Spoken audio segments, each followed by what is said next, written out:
Good morning, जय हिंद बच्चों। दीपक sir की पाठशाला में आप सबका स्वागत और अभिनंदन है। बच्चों, मेरे प्यारे प्यारे बच्चों, नन्हे मुन्ने बच्चों, आप जानते हैं कि दीपक सर आपके लिए PYQ सीरीज में बहुत अच्छे अच्छे ट्रिक लेकर के आए हैं। और मेरे क्लास 10th के बच्चों, आप देखिए, मैं जो लॉन्ग क्वेश्चंस आते हैं बोर्ड एग्जाम में आपके, उसको लेकर के मैं आया हूं, जो 5 मार्क्स के क्वेश्चन है। आप देखिए, मैं 5 मार्क्स के क्वेश्चन को कैसे बहुत आसान तरीके से करता हूं और मैं आपको बताता हूं। बच्चों, खा लो हलवा और दिखा दो जलवा, बाबू का जलवा गणित बन गया हलवा। आइए स्टार्ट करते हैं। इस क्वेश्चन में कह रहा है कि Vijay invested certain amount of money in 2 schemes A and B। अब A में कितना लगाया, B में कितना लगाया, यही तो हमको निकालना है। How much money did he invest in each scheme. तो सपोज कर लो कि वो स्कीम A में कितना अमाउंट डिपॉजिट करता है X और स्कीम B में वो कितना डिपॉजिट करता है Y। तो अकॉर्डिंग टू क्वेश्चन, अब ये कह रहा है, क्या कह रहा है, इसको समझने की कोशिश करो। इसमें वो ये कह रहा है कि वो which offers interest at the rate of 8% per annum. ए में उसको 8% पर एनम इंटरेस्ट मिलता है और बी में कितना मिलता है, 9% मिलता है। तो अगर हम बात करते हैं क्वेश्चन की, तो x का अगर हम 8% कर देते हैं तो x इंटू 8/100 हो गया, और प्लस y में कितना इंटरेस्ट उसको मिलता है, 9%, तो 9/100 कर दो। अब पूरा उसको इंटरेस्ट कितना मिलता है बच्चों, 1860 रुपीज मिलता है। तो आप 1860 कर दो। अब जरा सा यहां देख लो, 100 को एलसीएम लेकर के साइड चेंज कर दो और ये इक्वेशन बन जाएगा 8x plus 9y is equal to 18,600। Okay, ये हमारा बनता है इक्वेशन नंबर 1। चलिए अब सेकंड केस पे चलते हैं। सेकंड केस क्या कहता है कि however had he interchanged the amount invested in 2 schemes। मतलब क्या हुआ कि जो वो A में डिपॉजिट कर रहा था अब वो B में कर दिया, और जो B में करता था वो A में कर दिया। मतलब अब इसी इक्वेशन को अगर आप फटाक से चेंज करोगे तो 9% x का हो गया और 8% y का हो गया। तो अब समझ लो, आप यहां पर 8 की जगह 9 कर दो, 9 की जगह 8 कर दो, तो न्यू इक्वेशन बन जाएगा आपका केस 2। इसको आप कहोगे ये केस 1 था और ये हो गया आपका केस 2। तो डायरेक्ट मैं समझाता हूं आपको। केस 2 में हो जाएगा इक्वेशन इसका 9x और plus 8y is equal to, अब इंटरेस्ट चेंज हो गया और वो कितना हो गया बच्चों, ये 20 रुपीज ज्यादा हो गया। मतलब 1860 की जगह 1880 हो जाएगा। तो ये आपका हो गया, इसको 1000 कर लो बच्चों। ओके, अब ये 2 इक्वेशंस यहां से बन गए। अब इसको सॉल्व कर लो, सॉल्व करके x और y की वैल्यू फाइंड कर लो। तो ऐसे क्वेश्चन में हम क्या करते हैं, जब देखिए 8x और यहाँ 8y होता है और यहाँ 9x और 9y होता है, तो सबसे पहले इस क्वेश्चन को सॉल्व करने का एक ट्रिक होता है। आप दोनों इक्वेशन को एक बार ऐड करेंगे और फिर सबट्रैक्ट करेंगे। इसको एलिमिनेशन और सब्स्टिट्यूशन मेथड अगर अप्लाई करते हैं तो ये लॉन्ग मेथड बन जाएगा, लेकिन मैं आपको बहुत ही इजी तरीके से इसको समझाने की कोशिश करता हूं। इन दोनों को पहले प्लस कर दीजिए आप। जैसे ही आप इसको प्लस करेंगे तो ये बच्चों बन जाएगा 17x और ये हो जाएगा 17y, और ये प्लस करेंगे तो ये 000 यहां लिख दो, और 8 और 6 होता है 14, और ये 16 1 17 और 2 और 1 3।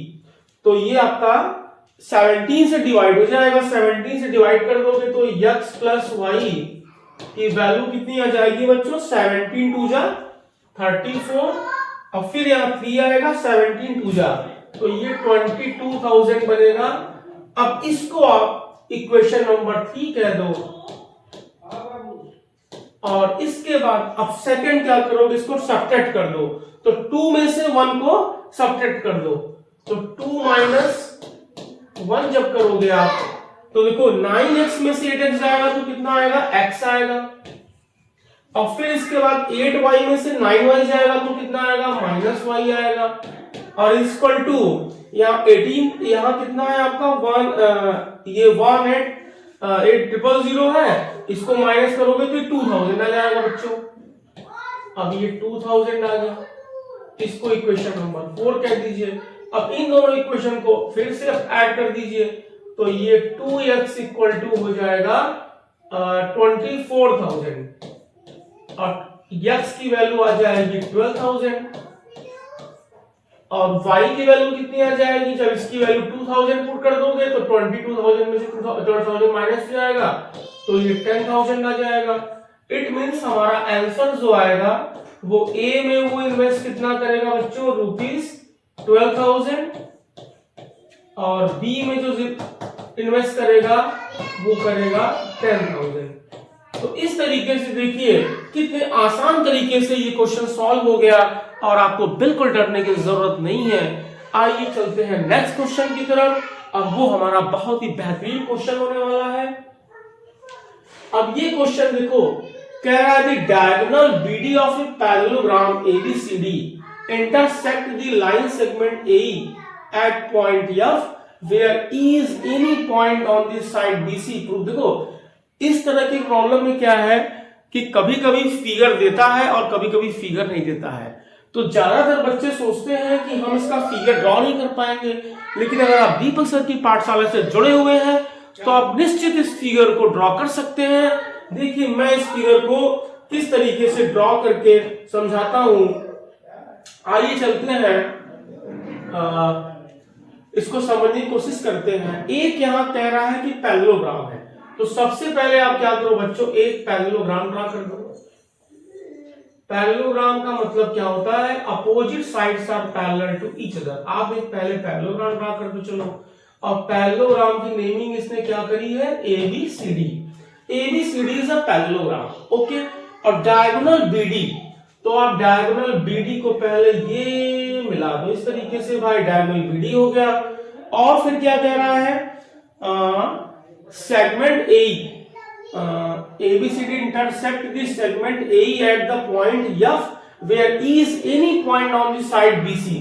तो साइड BC पर सपोज कर लो कोई पॉइंट E दे रखा है और इसको यहां से ज्वाइन करता है, और जब ज्वाइन करते हैं तो ये BD को F पर इंटरसेक्ट करता है, मतलब दिस पॉइंट इज F। तो अब इसमें हमको ये कुछ दिया हुआ है, इसको प्रूव करना है। तो DF इंटू EF, तो DF इंटू EF हो गया, this into this equal to FB means this is into this, ये हमको प्रूव करना है। तो अब आप ये समझ लो कि इस क्वेश्चन को हम कैसे करेंगे। देखिए क्लास 10th के जो बच्चे होते हैं उनके पास ट्रायंगल बेस्ड कौन कौन से थ्योरम्स होते हैं, आपने सिमिलरिटी पढ़ा हुआ है। तो यहां पर अगर हम सिमिलरिटी का यूज करते हैं तो सिमिलरिटी के लिए हमको 2 ट्रायंगल्स चाहिए। अब 2 ट्रायंगल्स हम कौन सा लेंगे जिसमें ये 4 साइड्स इंक्लूड हो। देखिए तो अगर हम बात करते हैं, एक ट्रायंगल हमारा चलो ये फर्स्ट हो गया और एक ट्रायंगल ये सेकंड हो गया, ये आपको दिख ही रहा है, ये ट्रायंगल हो गया बच्चों और एक ट्रायंगल ये हो गया। अगर हम दोनों ट्रायंगल की बात करते हैं तो अगर इसको हमको सिमिलर प्रूव करना है तो हाउ कैन वी प्रूव। तो सिमिलर प्रूव करने के लिए देखिए यहां से ये वर्टिकली अपोजिट एंगल है, एक एंगल बच्चों देखो यहां से ये हमारा आ गया, ठीक। अब इसके बाद देखो ये लाइन और ये लाइन इसमें पैरेलल है क्योंकि ये पैरेललोग्राम है, और दिस लाइन इज ट्रांसवर्सल, ये ट्रांसवर्सल दिख रहा है देखिए। तो इसमें अगर आप अच्छा, और ये लाइन भी जो है वो इसके क्या है, पैरेलल है, this line is parallel to this line. तो इसका मतलब क्या हो गया कि this angle is equal to this angle, ये अल्टरनेट एंगल्स इक्वल हो गया। तो इस तरीके से इस ट्रायंगल और इस ट्रायंगल के 2 एंगल्स क्या हो गए, इक्वल हो गए। जब 2 एंगल इसके इक्वल हो गए तो इसका मतलब क्या हो गया, बाई एंगल सिमिलरिटी से दोनों ट्रायंगल क्या हो गए, सिमिलर हो गए। तो सबसे पहले हम लोग यही 2 ट्रायंगल को स्टार्ट करते हैं। चलिए देखिए, in triangle AFD AFD and triangle, दूसरा ट्राइंगल क्या लेंगे हम, EFB ले लो, EFB ले लो। इसमें कह दो, क्या कह दो भाई, कौन कौन सा एंगल दिख रहा है इसमें बच्चों, देखिए अब इसमें angle AFD is equal to this angle equal to this angle BFE, ये कैसे इक्वल हो गया, आपको एग्जाम में इसका रीजन भी देना पड़ेगा, और रीजन क्या है बच्चों इसका, बाई वर्टिकली अपोजिट एंगल। तो ये आपका हो गया वर्टिकली अपोजिट एंगल्स, ये वर्टिकली अपोजिट एंगल्स हैं। इसके बाद ये एंगल और ये एंगल क्या है, अल्टरनेट इंटीरियर एंगल्स हैं। Angle ADF is equal to angle FBE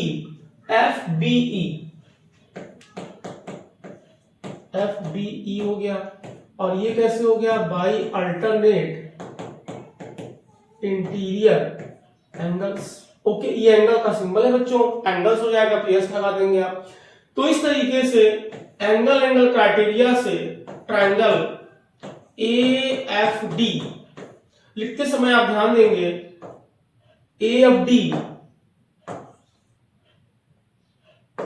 AFD similar to triangle EFB। देखिए हमने यहां कहा AFD, तो A के एंगल इसके इक्वल है, ये वाला एंगल, तीसरा वाला एंगल ये बचेगा, तो A की जगह हम लोग E लिखेंगे यहां पर। तो ये सही लिखा है मैंने E, और फिर F तो F ही रहेगा, और ये हो जाएगा B। तो ये दोनों ट्रायंगल क्या हो गए, सिमिलर हो गए। और जब सिमिलर होते हैं तो सिमिलरिटी का जो क्राइटेरिया होता है, करस्पॉन्डिंग साइड्स का रेशियो क्या होता है, सेम होता है। देखिए अब इस एंगल में अगर हम बात करें तो इस एंगल के सामने क्या है, FA है, तो आप यहां से देखिए FA लाना है वहां पर, तो ये हो जाएगा FA अपॉन, और दूसरा वाला जो एंगल है ये, इसके अपॉन में क्या आएगा, DF आएगा, तो DF लिख दीजिए भाई, चलिए इज इक्वल टू DF भी इसमें है। अब फिर इस एंगल की बात करते हैं, सेकंड एंगल की, तो इस एंगल के हमने सामने लिखा था पहले, तो इस एंगल के सामने मेरा क्या आएगा, EF आएगा, तो आप यहां से EF लिख दो।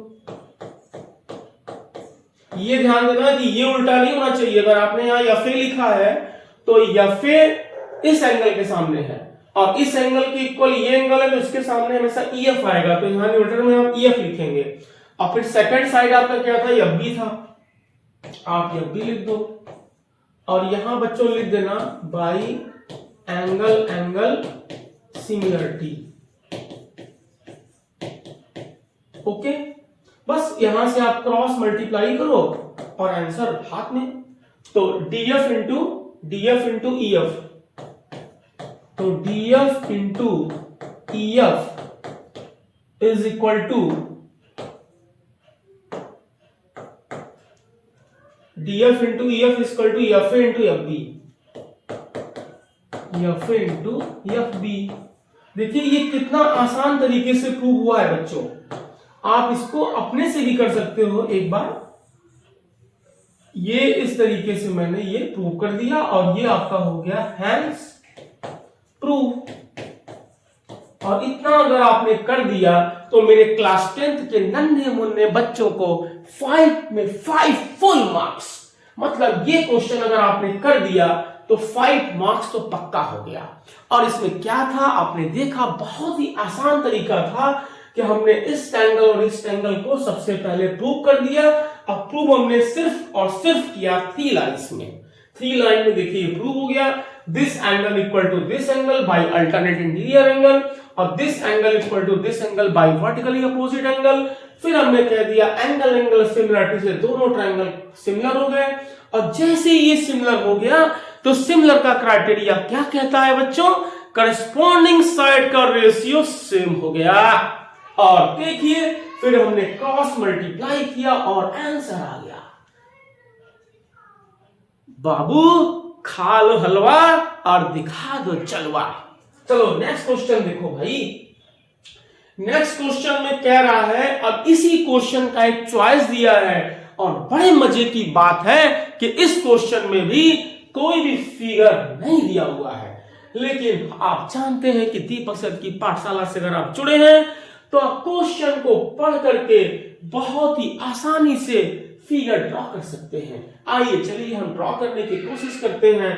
इसको थोड़ा सा हम छोटा कर दें भाई, ये बहुत खा पी के लंबा हो गया है और इसको हम थोड़ा छोटा कर दें ताकि हमारे बच्चों को ये आसानी से समझ में आ जाए।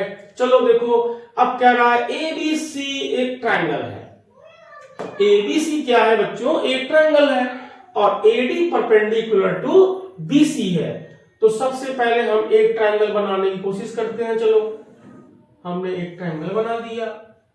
अब ट्रायंगल हमारा गलत भी हो सकता है, हम फिर से बना देंगे। ABC पहले बना दो, एक क्या है बच्चों? ट्रायंगल हो गया। और AD परपेंडिकुलर टू BC है, तो AD परपेंडिकुलर टू BC है। अब परपेंडिकुलर जानते हैं क्या होता है? ऐसा लाइन जो दूसरे लाइन पर 90 डिग्री का एंगल बनाता है और इसको हम लोग बोलते हैं परपेंडिकुलर। तो ये AD is perpendicular to this, मतलब this angle is 90 degree and this angle will be also 90 degree. ये दोनों एंगल 90 हो गए। जो मेरे पास है पहले वो बना दो।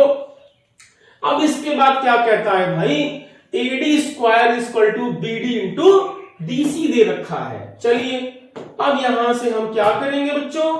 अब हम यहां से पहले लिखेंगे, ये हमारा गिवन हो गया। गिवन में पहले क्वेश्चन ही लिख दो। टू प्रूव में कह रहा है कि BAC 90 डिग्री है, मतलब हमको this angle is equal to prove करना है 90 डिग्री। अब 90 डिग्री कैसे प्रूव करोगे? तो पहले बहुत ही आसान तरीके से इस एंगल को लेट कर लो x है और इस एंगल को लेट कर लो y है, और कहीं से भी अगर हम x और y की वैल्यू दोनों का प्लस अगर 90 ला दिए तो मतलब ये प्रूव हो गया। अब कैसे प्रूव होगा? अब यहां से स्टार्ट करो बच्चों प्रूफ। इस क्वेश्चन में हमको कोई कंस्ट्रक्शन करने की जरूरत नहीं है, हम सीधे इसको लिए चलते हैं। देखिए AD square is equal to दिया हुआ है BD इंटू DC, यहीं से स्टार्ट करता हूं। अब AD स्क्वायर को हम 2 टाइम्स लिख दें, AD इंटू AD कर दें, कोई प्रॉब्लम नहीं है।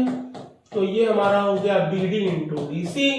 अब देखिए ये हम यहां से क्या करेंगे, एक AD को यहीं रहने देते हैं और BD को इसके अपॉन में ला दीजिए और इक्वल टू यहां पर जो DC है और फिर ये वाले AD को अपॉन में ला दो, कोई प्रॉब्लम नहीं है और करके। क्लियर?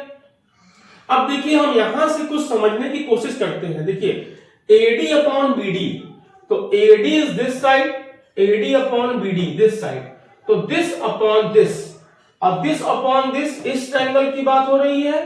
और फिर DC upon AD, DC upon AD this triangle की बात हो रही है।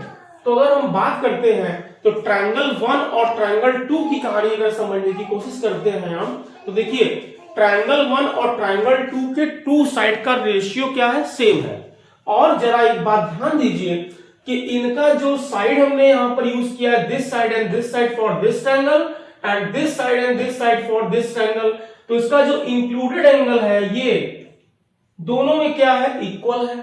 तो इसका मतलब क्या हो गया बच्चों? साइड एंगल साइड एक सिमिलरिटी होता है। तो according to side angle side criteria we can say triangle 1 is similar to triangle 2। तो इस तरीके से हमने यहां पर लिख दिया एंड, यहां लिख दो बच्चों and angle ADB is equal to angle ADC, that is हम ये कह सकते हैं ट्रायंगल, कौन सा ट्रायंगल बच्चों? ABD, हमने लिखा ABD। अच्छा ABD सिमिलर किसके है? जरा ध्यान दीजिए, यही थोड़ा समझिएगा आप लोग। देखो यहां पर AD है अपॉन BD है, तो AD अपॉन BD है, तो AD के करस्पॉन्डिंग इस ट्रायंगल में AD ही होगा। तो AD के अपोजिट कौन सा एंगल है बच्चों? This angle. AD के अपोजिट कौन सा हमारा यहां पर एंगल है? This angle. ओके, अगर ये दोनों ट्रायंगल सिमिलर होते हैं तो इस ट्रायंगल में एडी के अपोजिट एंगल हमारा क्या है, बी है। ओके, और यहां पर देखो आप इस वाले में हमने लिखा है डीसी, तो एडी यहां लिखा है हमने और यहां डीसी लिखा है, तो ये हमारा एडी की जगह इस ट्रायंगल में डीसी लिखा हुआ है, तो डीसी के सामने कौन सा एंगल बनता है, वाई, और यहां इस ट्रायंगल में एडी के सामने कौन सा एंगल बनता है, बी। तो इसका मतलब क्या हो गया कि ये एंगल हमारा क्या हो जाएगा, वाई हो जाएगा। ठीक, अब इस एंगल में देखो हमने यहां पर बीडी लिखा है, यहां देखो बीडी लिखा हुआ है, तो और इस ट्रायंगल में क्या लिखा है, एडी लिखा है, तो बीडी के अपोजिट कौन सा एंगल हो गया, एक्स हो गया, और इस ट्रायंगल में एडी के अपोजिट कौन सा एंगल हो गया, ये एंगल हो गया। तो इस तरीके से ये एंगल क्या हो जाएगा, एक्स हो जाएगा। यही मतलब होता है करस्पॉन्डिंग पार्ट्स का। तो मतलब क्या हो गया कि अगर ये दोनों ट्रायंगल सिमिलर हैं तो इसके बाकी एंगल्स भी क्या होंगे, इक्वल होंगे। यहां पर ऐसे हमारा सिमिलरिटी लग रहा है। और अब यहां पर सिमिलर में आप लिखेंगे ट्रायंगल एबीडी, तो ट्रायंगल एबीडी सिमिलर किसके हो गया, देखिए ए के इक्वल कौन सा एंगल है, सी है, तो यहां पर आप लिखेंगे सी, और बी के इक्वल कौन सा एंगल है, यहां पर ए है, तो यहां पर आप ए लिखेंगे, और थर्ड क्या बचता है, डी बचता है, तो डी लिख दो आप यहां पर। तो इस तरीके से ये दोनों ट्रायंगल सिमिलर हो गए। और यहां पर क्राइटेरिया भी लिख देना, by side angle side similarity. Okay, अब देखिए ये दोनों ट्रायंगल क्या हो गए, सिमिलर हो गए। अब जैसे ये सिमिलर हो गए तो बाकी जो दो एंगल थे, मतलब ये एंगल इसके इक्वल हो गया और ये एंगल इसके इक्वल हो गया। तो अब आप देखिए अगर इसको एक्स वाई से ही करना हो तो एक्स वाई से भी कर सकते हैं, नो प्रॉब्लम। तो देखिए ये ट्रायंगल एबीसी में अगर आप देखेंगे तो थ्री एंगल का सम कितना होगा, angle A plus angle B plus angle C in triangle, यहां लिख देना, in triangle ABC sum of interior angle is equal to कितना होता है बच्चों, 180 डिग्री। अच्छा, ए की वैल्यू कितनी होगी, यहां पर x प्लस वाई होगी, इसको x प्लस वाई लिख दो। एंगल बी की वैल्यू कितनी है, y है, y लिख दो, और एंगल सी की वैल्यू कितनी है, x लिख दो, और ये कितना हो गया 180 डिग्री। तो देखो x x मिलाओगे तो 2x आएगा, और y y मिलाओगे तो 2y आएगा, ये इक्वल टू हो गया 180 डिग्री। तो x प्लस वाई की वैल्यू कितनी हो गई, 90 डिग्री, और x प्लस वाई का मतलब क्या होता है, एंगल ए होता है, तो एंगल ए की वैल्यू 90 डिग्री हो गई। तो इस तरीके से हमने लिख दिया हैंस प्रूफ। देखिए इस तरीके से आप क्वेश्चन को सॉल्व कर लेंगे, इसमें भी कुछ नहीं करना था, सिर्फ और सिर्फ सिमिलर ट्रायंगल का क्राइटेरिया हमको यूज करना था कि if two triangles are similar, तो इसके जो क्योंकि अगर दो ट्रायंगल अगर सिमिलर होते हैं तो उनके थ्री एंगल्स जो रहेंगे वो इक्वल होते हैं करस्पॉन्डिंग, मतलब ये एंगल इसके इक्वल हो गया, ये एंगल इसके इक्वल हो गया, और ये दोनों 90-90 हैं। तो बच्चों आप अगर सिमिलर ट्रायंगल का थ्योरम अगर तैयार रखेंगे तो 5 मार्क्स का क्वेश्चन निश्चित कर पाएंगे। और मैं आपको बता दूं कि 2025 में अगर वो सिमिलर ट्रायंगल बेस्ड अगर प्रॉब्लम दे रहा है बोर्ड एग्जाम में, तो इस बार समझ लो कि सिमिलर ट्रायंगल ही एग्जाम में आ जाएगा, मतलब थेल्स थ्योरम भी आ सकता है एग्जाम में। तो आप थेल्स थ्योरम की, जिसको कहते हैं बीपीटी, बेसिक प्रोपोर्शनलिटी थ्योरम को अच्छे से तैयार कर लीजिए। और चलिए चलते हैं नेक्स्ट क्वेश्चन पे। और नेक्स्ट क्वेश्चन क्या है मेरा, नेक्स्ट क्वेश्चन कह रहा है the perimeter of A right triangle is 60 cm and it's hypotenuse is 25 cm, find the length of other two sides of the triangle. अब इसमें भी देखो ट्रायंगल की क्राइटेरिया को यूज करेगा। इसमें आप सबसे पहले एक राइट ट्रायंगल बना लीजिए, और राइट ट्रायंगल आप बनाने जानते ही हैं, एक राइट ट्रायंगल बना लो। चलो ये राइट ट्रायंगल बन गया हमारा, इसकी नेमिंग कर दो एबीसी। और इसमें कह रहा है कि इसका पेरीमीटर कितना दिया हुआ है, तो सॉल्यूशन आप स्टार्ट कर दीजिए। तो सॉल्यूशन में पेरीमीटर ऑफ ट्रायंगल मतलब P इज इक्वल टू क्या होता है, इसको A कह दो, इसको B कह दो, और इसको C कह दो। तो आप जानते हैं कि 3 साइड का सम होता है, वो 60 दिया हुआ है, और एंड इट्स हाइपोटेन्यूज इज 25। इसका हाइपोटेन्यूज कितना दिया है बच्चों, 25 पहले से दे रखा है, इसको लिख दो 25 cm। चलो कोई बात नहीं है। तो अब जो बाकी दो साइड बचेंगे A प्लस C बचेंगे, तो आप यहाँ पर A प्लस बी की जगह कितना हो गया हमारा 25 हो गया, और सी की जगह सी रहने दीजिए, और ये हमारा 60 हो गया। तो a प्लस सी की वैल्यू यहां से आ गई, कितनी आ जाएगी 5, और ये 35। तो एक इक्वेशन हमारा a और c में ये बन गया। अब यहां से अगर हम पाइथागोरस थ्योरम का यूज कर देते हैं, इक्वेशन नंबर 1 हो गया। According to Pythagoras theorem in triangle, in right triangle A B C, B पर ये 90 डिग्री हमने कंसीडर किया है यूजिंग पाइथागोरस थ्योरम। तो ये आ जाएगा AC स्क्वायर, AC स्क्वायर का मतलब हो गया AC स्क्वायर लिख दो is equal to AB square और प्लस BC स्क्वायर। तो AC की वैल्यू कितनी है बच्चों 25, तो 25 का स्क्वायर कितना होता है 625 होता है, और ये इक्वल टू क्या हो जाएगा बच्चों A square plus C square. तो ये इक्वेशन नंबर 2 हो गया। अब दो इक्वेशन दिया हुआ है, दोनों को सॉल्व करके A और C की वैल्यू फाइंड कर लो। ये बहुत ही आसान है। इसी में अगर आप चाहो तो C की वैल्यू पुट कर दो। C की वैल्यू कितनी आ जाएगी 35 माइनस A आ जाएगी, तो 35 माइनस A रख दो, ये होल स्क्वायर आ गया। इसके बाद ये आपका हो जाएगा A स्क्वायर और प्लस इसको होल स्क्वायर से ओपन कर दीजिए, 35 का स्क्वायर करेंगे तो 1225 आएगा, ओके। और प्लस A स्क्वायर और माइनस 70 इक्वल टू 625। तो A square plus A square करिएगा तो 2A स्क्वायर आ जाएगा, और ये हो गया आपका माइनस 70A आ गया, और ये हो गया प्लस 1225 में से 625 जाएगा तो कितना आएगा 600 आएगा, इज इक्वल टू 0 हो गया। इसको 2 से डिवाइड कर दो, तो A स्क्वायर माइनस 35A और प्लस 300 इज इक्वल टू 0 आ गया। अब इसको आप फैक्टराइज कर दीजिए। अब फैक्टराइज करते हैं तो आप इसमें यूजिंग करेंगे मिडिल टर्म स्प्लिटिंग।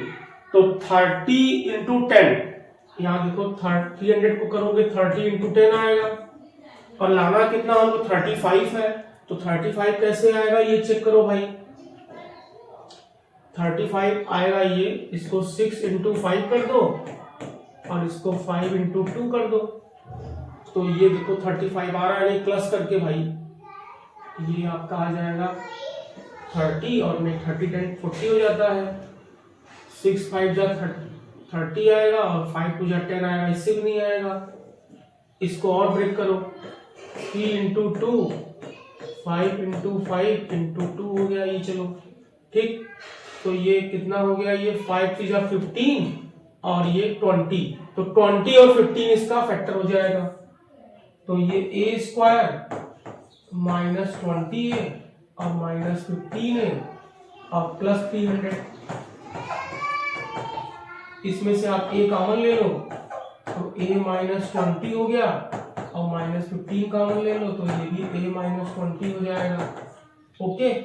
तो A माइनस 20 और ये A minus 15 is equal to 0 आ गया।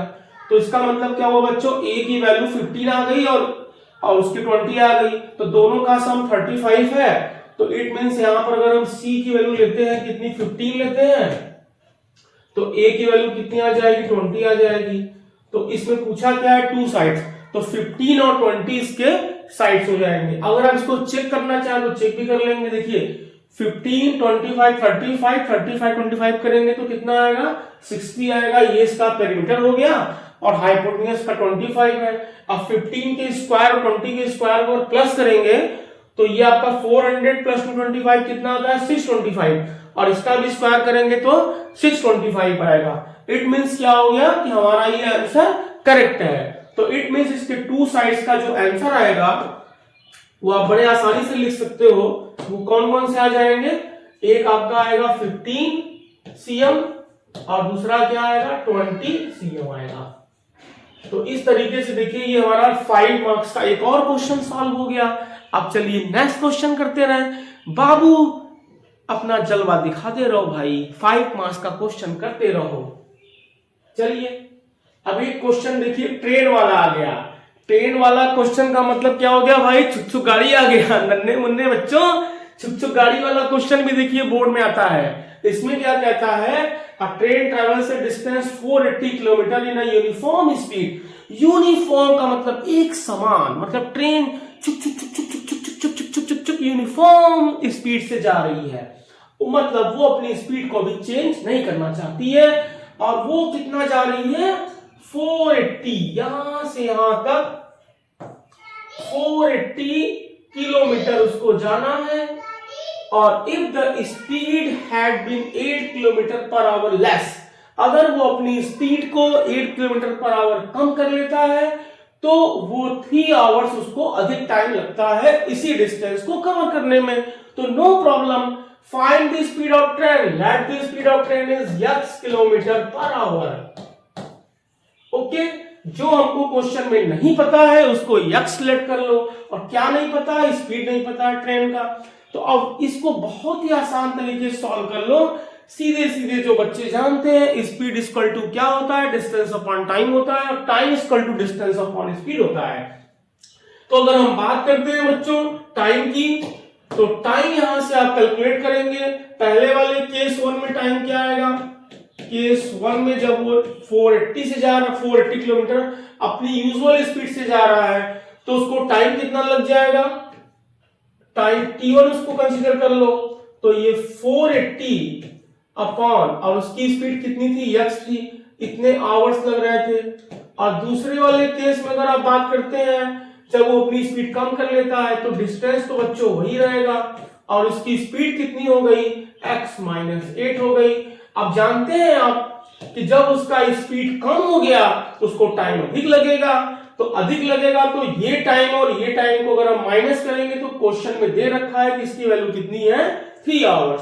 तो आप यहां लिखेंगे अकॉर्डिंग टू द क्वेश्चन, ये केस 2 लिख देना बच्चों यहां, according to question 480 upon x minus 8 minus 480 upon this time upon x, इसकी वैल्यू 3 दी हुई है।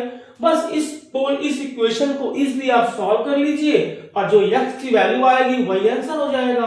इसमें अगर आप एलसीएम लोगे तो x माइनस 8 और ये x आएगा। अब 480 यहां से कॉमन ले लो, छुटा हो जाएगा ये, तो ये इससे कैंसिल हो गया, तो यहाँ x बचेगा, और यहाँ x माइनस 8 तो माइनस x, और ये प्लस 8 हो जाएगा, और इसकी वैल्यू 3 हो गई।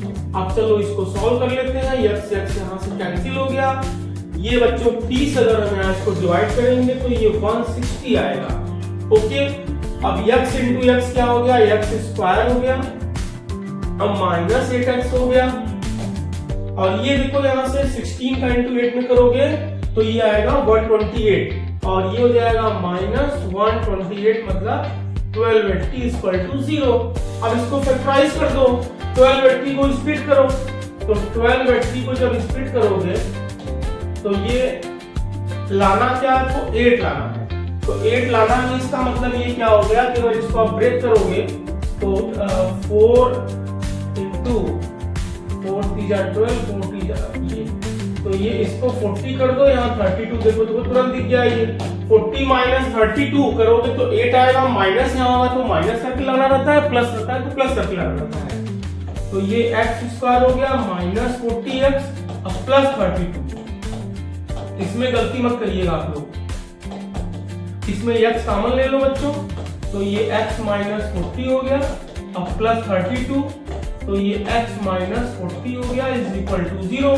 तो आप देख ही रहे हो कि यहाँ x माइनस 40 दोनों में कॉमन हो जाएगा, और ये आ जाएगा x plus 32 is equal to 0। तो 2 नंबर का मल्टीप्लाई 0 होता है, तो आएगा दिस 0 और दिस 0। तो अगर हम यहाँ कहते हैं if x minus 40 is equal to 0, तो x की वैल्यू कितनी आ जाएगी, 40। तो आंसर मेरा क्या आएगा, 40 किलोमीटर पर आवर आएगा, क्योंकि x प्लस 32 की वैल्यू 0 नहीं हो सकती है, क्योंकि हम जानते हैं कि स्पीड में 32 प्लस करेंगे तो उसकी वैल्यू 0 क्या पॉसिबल है क्या, तो ये नॉट पॉसिबल है। बहुत से बच्चे इसको x अगर इक्वल टू 0 करेंगे तो x इक्वल टू माइनस 32 आएगा, और नेगेटिव में स्पीड पॉसिबल होती नहीं है, तो आप ऐसे ही कह सकते हो कि ये नॉट इक्वल टू 0 है। इसका मतलब क्या हो गया कि जो आंसर मेरा आ गया वो 40 किलोमीटर पर आवर की स्पीड से अगर वो ट्रेन चलेगी, चुच्चू गाड़ी चलेगी, तो वो उसका ये डेटा जो दिया हुआ है वो करेक्ट आएगा। ओके बच्चों।